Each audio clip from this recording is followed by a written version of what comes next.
संभाजी महाराज, जिन्हें छत्रपति संभाजी के नाम से भी जाना जाता है, मराठा साम्राज्य के महान योद्धा और वीर शासक थे। वे छत्रपति शिवाजी महाराज के पुत्र और उत्तराधिकारी थे। उनका जीवन वीरता, बलिदान और संघर्ष से भरा हुआ था। उन्होंने अपने शासनकाल में मुगलों और अन्य विदेशी आक्रमणकारियों से जमकर लोहा लिया। हालांकि उन्हें अंततः मुगलों द्वारा बंदी बना लिया गया और क्रूरता से मारा गया, लेकिन उनकी वीरता और बलिदान ने उन्हें भारतीय इतिहास में अमर कर दिया। संभाजी महाराज का जन्म 14 मई 1657 को पुरंदर किले में हुआ था। वे शिवाजी महाराज और सईबाई के पुत्र थे।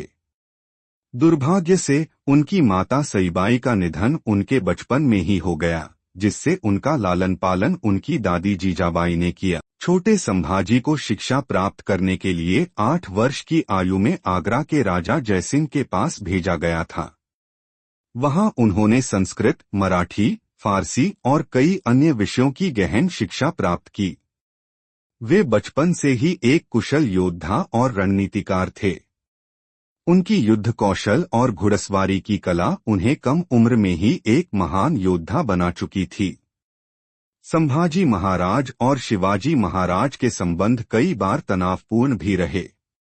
शिवाजी महाराज चाहते थे कि संभाजी अनुशासित रहें, लेकिन उनकी स्वतंत्र प्रवृत्ति के कारण कई बार पिता पुत्र के बीच मतभेद हो गए।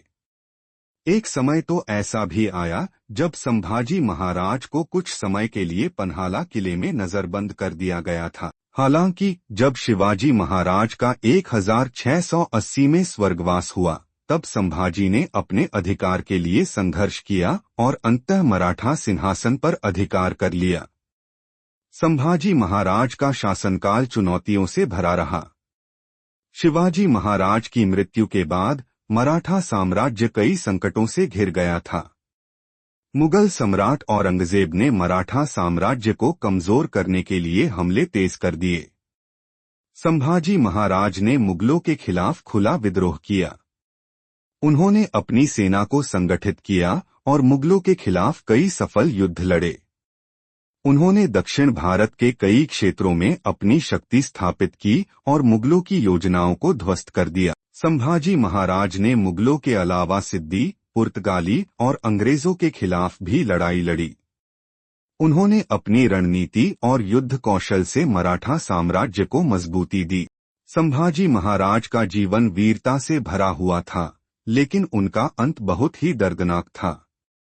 1689 में गद्दार गणेश नामदेव और मुगल सेनापति मुकर्रब खान की मिलीभगत से संभाजी महाराज को मुगलों द्वारा पकड़ लिया गया।